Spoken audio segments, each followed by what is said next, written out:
অসমৰ জলবায়ু হাঁহ পালনৰ উপযোগী বুলি কোৱা হয়। আমাৰ স্থানীয় জাতৰ হাঁহ অধিক উৎপাদনশীল নহয়।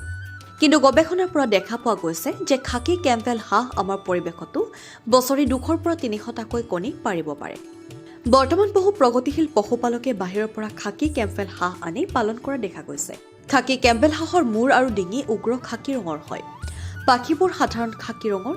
মাইকী হাঁহ এজনীৰ ওজন 2 কেজিৰ পৰা 2 কেজি 200 গ্ৰাম ওজনৰ হয় আৰু মতা হাঁহ এটাৰ ওজন 2 কেজিৰ 200 গ্ৰামৰ পৰা 2 কেজি 400 গ্ৰাম পৰ্যন্ত হয়। খাকী কেম্পবেল হাঁহৰ কণী 8ৰ পৰা 10টা আনি উমনিত বা কুকুৰাৰ দ্বাৰা উমনি দিয়াব পাৰি। সিহঁতক ভালদৰে প্ৰতিপালন কৰি ডাঙৰ কৰি মূল হাঁহৰ জাক এটা গঢ়ি তুলিব পাৰি।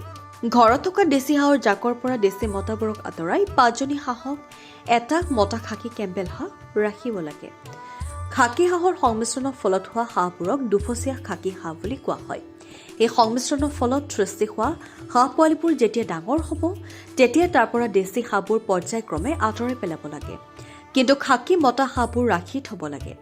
অৱশ্যে কণী উমনি দিবলৈ 6জনীমান দেশী হাঁহ ৰাখি থ'ব লাগে। এনেদৰে দেশী হাঁহ জাকক খাকী কেম্পবেল হাঁহলৈ ৰূপান্তৰিত কৰিব পাৰি আৰু এনে দুফচীয়া খাকী হাঁহ জাকৰ পৰা পোৱালি জগোৱা হাঁহৰ সংখ্যাৰ লগতে কণীৰ উৎপাদনো বঢ়াব পাৰি। অসমৰ বহু কৃষকৰ ঘৰত পুখুৰী আছে, লগতে জান-জুৰিও আছে।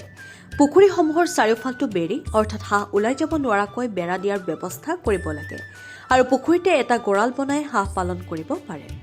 হাঁহ পালন কামটো আমাৰ গ্ৰাম্য মহিলাসকলেও কৰিব পাৰে। ই এটা লাভজনক ব্যৱসায়। এজনী হাঁহে বছৰি প্ৰায় 200টা কণী পাৰে। তেন্তে বছৰি এজনী হাঁহৰ পৰা ভালেখিনি লাভান্বিত হ'ব পাৰে। তদুপৰি মাংসৰ বাবেও হাঁহ এটা বা এজনী বিক্ৰী কৰিলে ভাল উপাৰ্জন পাব পাৰে।